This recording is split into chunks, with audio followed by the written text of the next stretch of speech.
From the Comcast Cable Television Studio, this is Charlotte Today, an in-depth forum highlighting today's issues, current events, and people that affect our lifestyle in Charlotte County.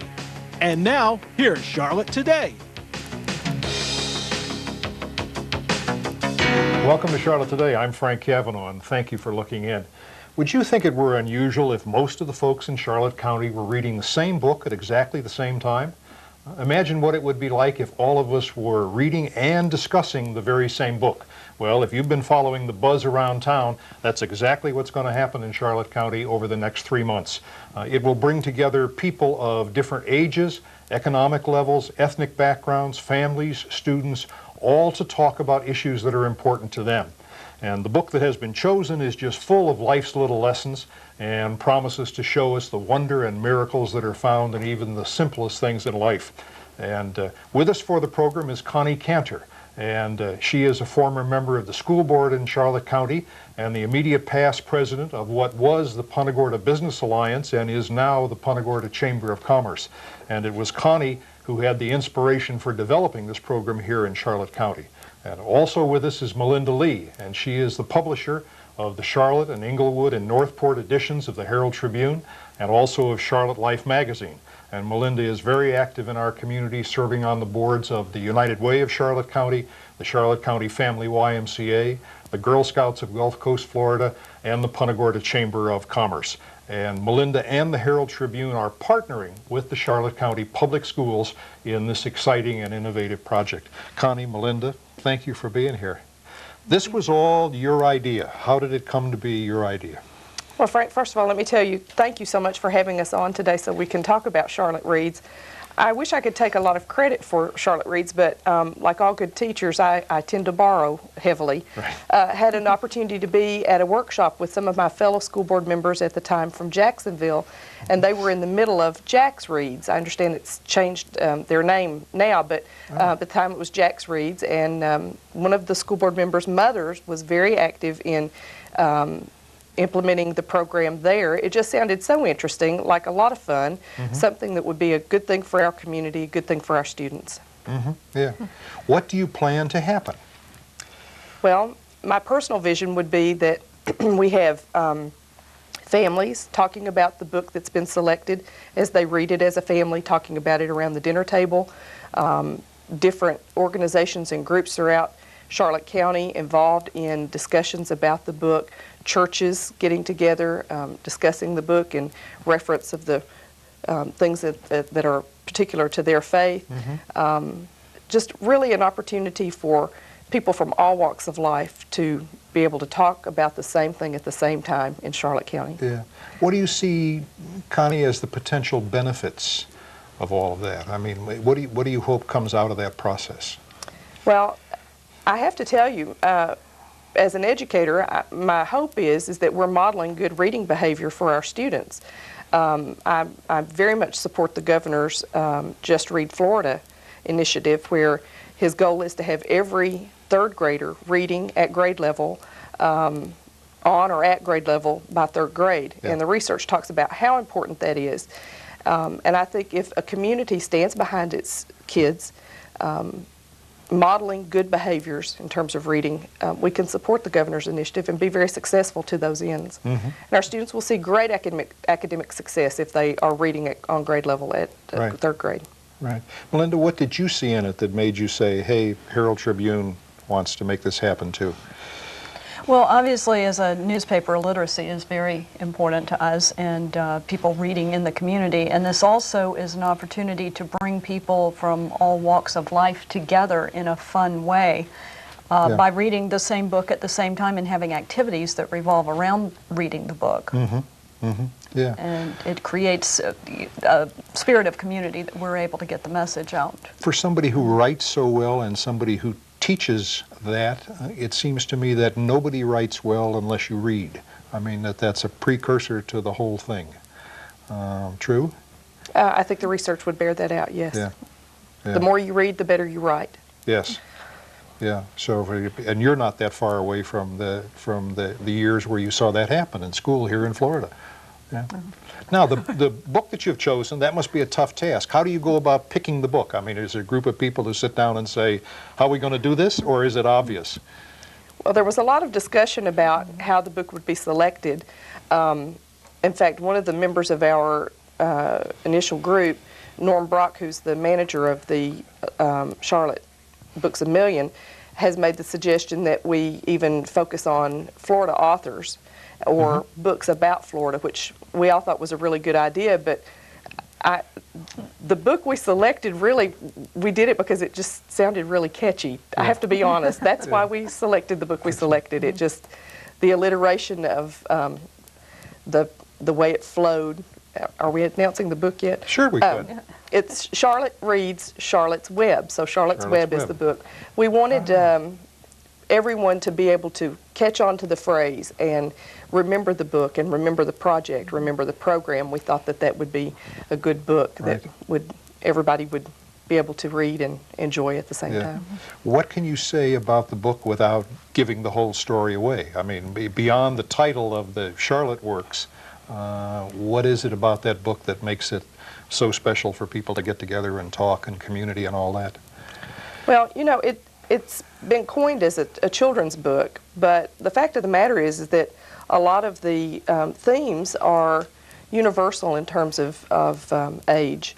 I think it'll be a book that the entire community can get its arms around and enjoy. Yeah. Written by E.B. White. E.B. White. Yeah. And I guess that, as I remember, not only the author of 20-some books, but of great children's classics. I mean, people would easily know Stuart Little, which was such a big success, The Story of the Mouse. And what was the other one? The Trumpeter's Swan? Or Trumpeter Swan. Trumpeter Swan, I think, were the kind of the three classics for children. And The Elements of Style, the Strunk and White book that almost everyone... Oh, my Lord, yes. You can't go to school without having read that and gone through that. Talk about the tie in between reading and writing. You know, he collaborated on that effort as well. Yeah. Well, I think one of E.B. White's great traits, and if it appears in Charlotte's Web, and I'm sure it does, and I haven't read it yet, I'm going to be part of this project the first time, is that in others of things of his that I've read, nothing seems to talk down to any part of the audience, so that it is kind of a wonderful thing for children and parents, grandparents, people from different backgrounds to get together and talk about. I mean, it's just a great choice for that. I would agree. Yeah. The themes are universal in terms of the audience that we're trying to reach. Yeah. Now, you mentioned Books A Million. You have a number of, although you're partnering between the paper and the school board, you've drawn lots of other partners into this as well. Who else is involved, and kind of what are they going to do? Well, the Parks and Recreation, the public libraries, the media centers at the school. We want to get some area businesses engaged as well, and are just starting to do that. The folks at Bay Harbor Ford have been participating on the committee with us, and we hope to get more businesses, though, involved as they start to see the value this brings to the community. Sure. And that it's an opportunity for them to have, they can have the reading groups at their businesses. They can, help get the books out into the community. There's a lot of ways businesses can be involved in this. Ideally, you would like people who are watching to not just read, but to somehow either create their own group or join into one of these groups, right? So that it's a cooperative kind of effort. In other words, don't just get the book and sit and read it by yourself. No. That's right. The idea is in talking about it. A supply of books. Does everybody have to buy the book, or some will, but you think there's enough books around the community to make this work? I mean, are the libraries stocking The libraries have made a commitment to stock as many of the books as possible, and so has the school district. The head of media services has been working with book distributors on making sure that the books are available to students as they are needed. Good. So I think the availability will be there. If you want to participate, the books will be there. And did I see somewhere that you're also working on a reading guide for students or some kind of a supplement for it?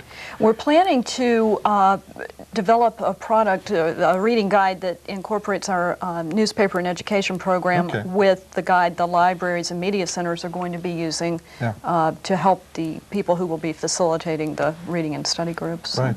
Good. We have a graphic for you. We'll share it with you a couple of times during the program. But if you would like to check on the schedule of events that are coming up that we're going to talk about, you can do that at www.charlottereads.net. And if you would like to talk on the phone with somebody about the schedule of what's happening, area code 941-627-7508. And if you didn't get that written down, don't worry, we'll share it with you later. We're going to take a break for just a couple of messages. Stay with us.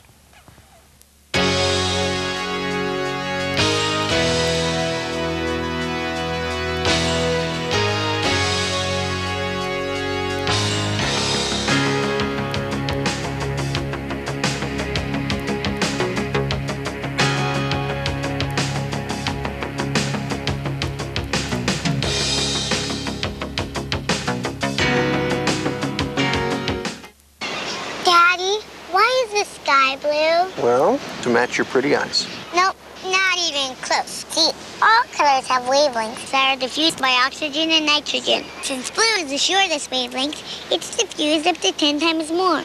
Who taught you that?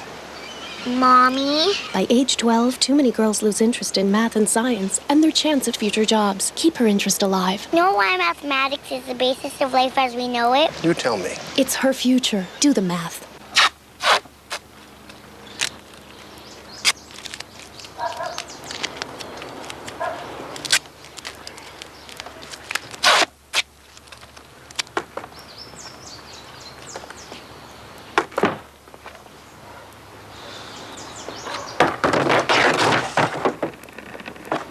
There is a better way to have fun with history. Visit americaslibrary.gov. Log on, play around, learn something. Welcome back. We're talking with Connie Kantor, formerly of the Charlotte County Public School Board, and with Melinda Lee of the Herald Tribune about the project that they have, Charlotte Reads, where everybody for the next 3 months is going to be reading the same book and discussing it in Charlotte County. And the book, of course, is Charlotte's Web, which is a great selection for it. Before the break, we were talking about the number of other people who are also helping to make this work in partnerships. Now, both of you have been involved with the Chamber of Commerce. They are in it as well, and you have any other organizations that we ought to be noting? Well, the Punta Gorda Chamber of Commerce as well as the Charlotte County Chamber of Commerce are both actively involved, and the Charlotte Performing Arts Center, specifically Ray Durkee, has become very active in this project. That's good. And it will, it kicks off in another 2 weeks, so people have time to get their books and to get ready and so forth. And what's the kickoff, and what do you have planned to start it? Well, we're kicking it off during the fair, the county fair, which we think is very appropriate given the setting of the book and Sure. Wilbur the pig, Right. And his fate in the book. So that'll be our kickoff. We were talking about groups that were that are involved. The Charlotte Harbor Environmental Center, Monica Dorkin, is putting together a spider exhibit. Okay. Where she's dispelling. Charlotte is a spider. Yes, Charlotte is a spider. And she will be using quotes from the book and dispelling myths that are perpetuated from the book about spiders. And, Sure. And so we'll be learning the fact and fiction of indigenous spiders. Yeah. So I look forward to that. I think it'll be a wonderful exhibit. As you keep it going over the 3 months, what other kinds of things are going to happen during that time? There are some, people go to the website, check the phone number. There are some definite dates at the library where they can be part of, right? And I remember you said the Performing Arts Center, Ray Durkee, how are they into it? What are they going to do? They're going to do the final event, and I don't know how much we can say about that right now. We want to kind of have some suspense around the event. But safe to say that it is a performance of some kind, huh? There'll be a live performance, I think, involving students in Charlotte County. But it will be sure to please. They do wonderful things. Ray Durkee, of course, his reputation in Charlotte County as a leader in the arts is second to none. So it'll be a wonderful performance, and we appreciate very much his involvement in the So exciting project. After the hurricane that place is safe and up and running and doing it again. What a wonderful asset to the community. We talked about Charlotte the Spider, Wilbur the Pig, and then relating this all to students, the other great character in it is an adolescent girl by the name of Fern, right, who gets involved with all of that. And her brother Avery, the pest. Her brother Avery, the pest, yeah, that's right. And every girl who has a brother probably has a brother who is a pest, right? Yeah, to do that. While I haven't read the book either, the themes that I have heard talk about love, hardship, neighborhood, community, and all of those things seem now to be so relevant to Charlotte County from what we've been through, from trying to get some new sense of what is neighborhood for the bonding that's occurred with community and all of that, and the feelings that all of us have. I would think in the book there are lots of things that you can come back and apply to your life every day, and maybe some lessons to learn with that.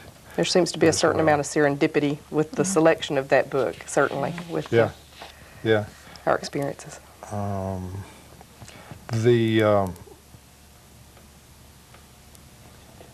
I noticed just a couple of weeks ago, with this kind of an emphasis on reading, wasn't it that Governor Bush was asking for a 30% increase in the reading budget? And I remember the little quote that was in your paper for him, I think, was something that in finding that money that's invested in reading programs pays off is a greater investment than almost anything else you can spend in education. And I thought that was so true. Your experience as a teacher, I mean, before you were a school board member, you were a teacher at Port Charlotte High. Murdoch Middle School. Murdoch Middle School.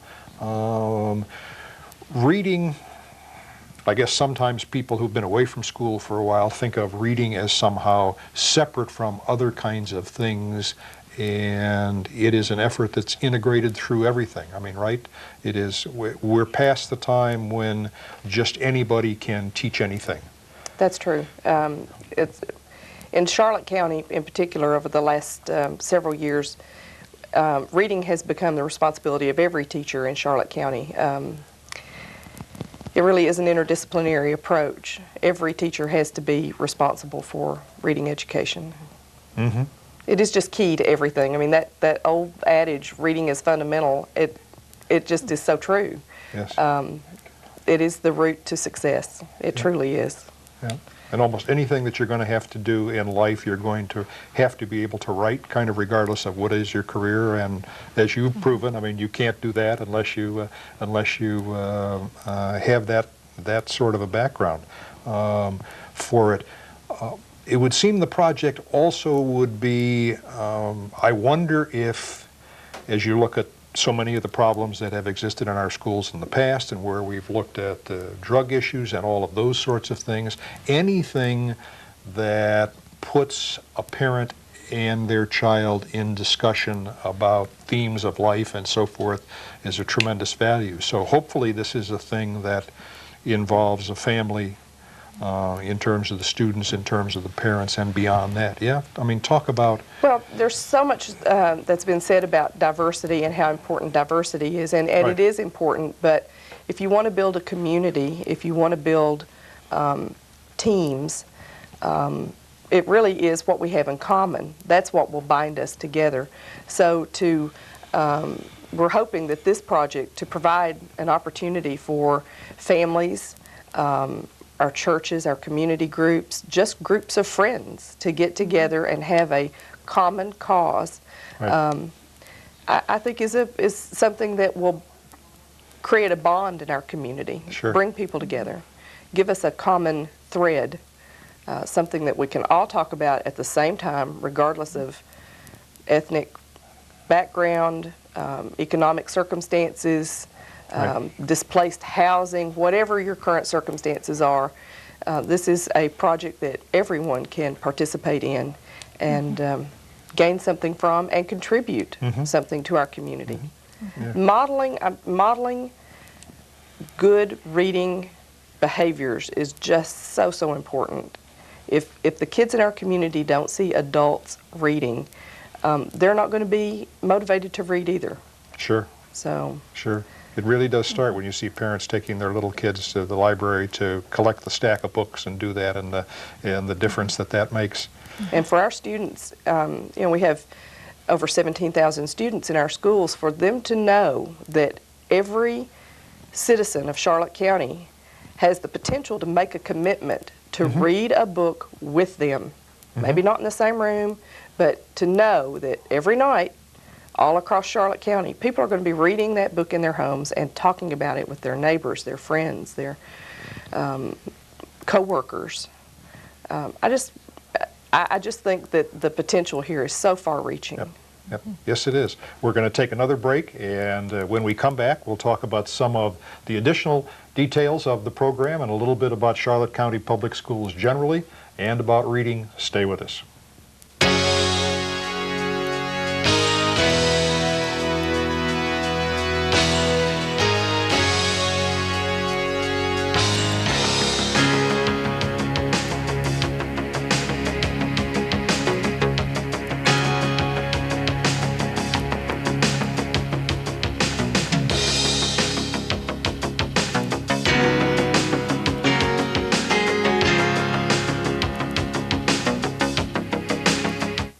So, son, what'd you do in school today? Well, first I went to spelling, and then that was over. And then study hall, and then that was over. And then it was lunchtime, so I went to lunch. And then I ate it, and then lunchtime was The less over. art Then kids we had get, recess, and then that the was more it over, shows. And then school was over, and now I'm here. Are yours getting enough? Sounds like yesterday. Art. Ask for more. There is really only one boy, one girl, one tree, one forest, one ocean, one mountain, one sky, and one simple way to care for it all. Please visit earthshare.org and learn how the world's leading environmental groups are working together under one name, EarthShare, one environment, one simple way to care for it. Welcome back. We're talking with Connie Kantor, former school board member here in Charlotte County, and Melinda Lee, the publisher of the Herald Tribune editions in our area, about the exciting program Charlotte Reads, which is going to be starting here in Charlotte County in the next couple of weeks. We talk about various events, and we will share the website and the phone number with you again at the end of the program, but one of the advantages of having the Herald Tribune as a partner of this is the information will constantly be in the paper as to what is happening, and a lot of it is still being developed. So you need to kind of stay current with it and look in and see for what are the surprises. But some of the things that you have on board so far for dates and places are like what? Well, the kickoff, as Connie mentioned, will be at the Charlotte County Fair, which starts February 18th. Judy Malvison with the Arts and Humanities Council has also become a very active member of our committee. And on February 19th, you can come out to Art Sensation and visit the booth for Charlotte Reads. And that's going to be where this year? At Fisherman's Village, Fisherman's Village. which is a new venue for this event. And if you miss the kickoff, that's a good time to come out and find out what's going on with the reading program. And then you will have dates in the paper and on the website for different events at the schools for different times. That's true. We'll be getting all that information out to the public. You just need to look in the Herald Tribune for those dates. As the schedule continues to develop, we'll have live performances, puppet shows, reading discussion groups, events at the libraries, so lots of things going on. If you see a spider nearby, it may be part of the program, so don't step on it. That's true. That's right. So. Yes, yeah.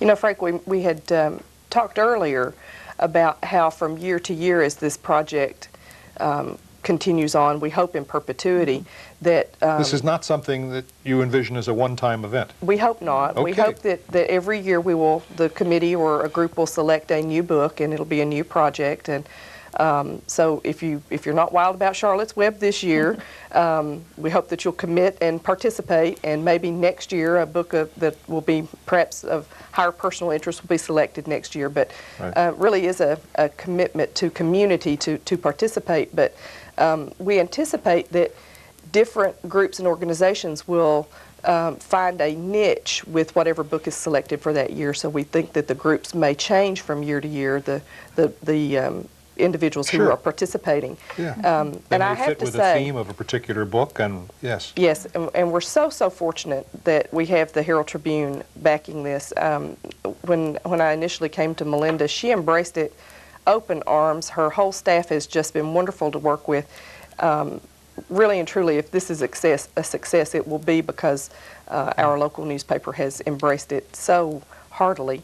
And then you'll be stuck with it for a long time. Yes, and we're hoping that that's the case. It will be such a wonderful success that they don't dare drop it. Yeah. But we really are very, very fortunate that Melinda and her staff has embraced the project with such open arms and enthusiasm. Yeah. So. Well, and the community as a whole, I mean, we had an initial group of people who met and talked about this several months ago, and had just an overwhelming amount of cooperation and ideas and people wanting to be involved. So it's been a community Yes, effort. it has. That's very true. Yeah. In the challenge of reading, I've read in your paper that in the hurricanes that we lost 63,000 books in Charlotte County were destroyed, and the tremendous job of replacing that. And I also read and was so pleased, the Far Law Firm, I think, celebrates their 80th anniversary here in Charlotte County, and while they could have had a big anniversary party and a celebration and done all that, that Guy Emmerich set about buying and donating 800 books to 10 different schools in Charlotte County. Yes. Boy, that would seem like other businesses, I mean, that would be a natural to jump on when you talk about replacing 63,000 books. Isn't that a wonderful example that they've set? Oh, my Lord. It speaks volumes to their Yes. commitment to our students in the community. Yeah, and maybe that example will be followed by other organizations who will look around and say, you know, it doesn't cost that much money to do that, and if everybody contributed a few, you know, what a wonderful thing that it would be. Books A Million is going to be stocked up with a lot of them, though, right? I mean, they're for people who want to buy them, have them. That's an easy place to go and to get them. Yeah. And Norm Brock and the staff at Books A Million have been wonderful to work with. As soon as we first started talking about this, they came on board. And he was new to our community and just embraced it with open arms. What a great guy to work with. Oh, that's great. Yeah. And it took them a while to get their place back together too. I mean, after the storm, so it's nice that they are. You do in the paper groundbreaking series, investigative series all the time, and they seem to come around at 2 or 3 a year. And I thought the one that you did recently on looking at teacher certification in schools in Florida, not just here in Charlotte County, was just dynamite in the fact that some of the teachers who are particularly in lower income minority schools are not certified. And what that correlation is to the students that don't make it. What did you, is there a bad news, good news about Charlotte County that came out of that series? I mean, you devoted it to Miami, Jacksonville, everywhere. Actually, Charlotte County and the surrounding counties here, Sarasota and Manatee as well, all did above the state average. So we're pleased with that. Yeah. Not easy getting the information from the Department of Education. As I read that you had to file suit to get access to much of that information, and did that resolve? Is that still pending? Or? It's still pending. Yeah. Well, it was just a tremendous series, and I think made everybody think about it. But tell folks again, what do we want them to do? We want them to pick up a copy of Charlotte's Web. Wherever, library, bookstore. Wherever is convenient for them. We want them to read it with their neighbors, their pastor, their prayer group, their coffee clatch. Good. Okay. Around the water fountain. And we have the graphic for you again that we promised. You can look on the web, charlottereads.net, and you will find the current schedule of activities there, and you can call 627-7508. Get yourself the book, read it, and discuss it with everybody.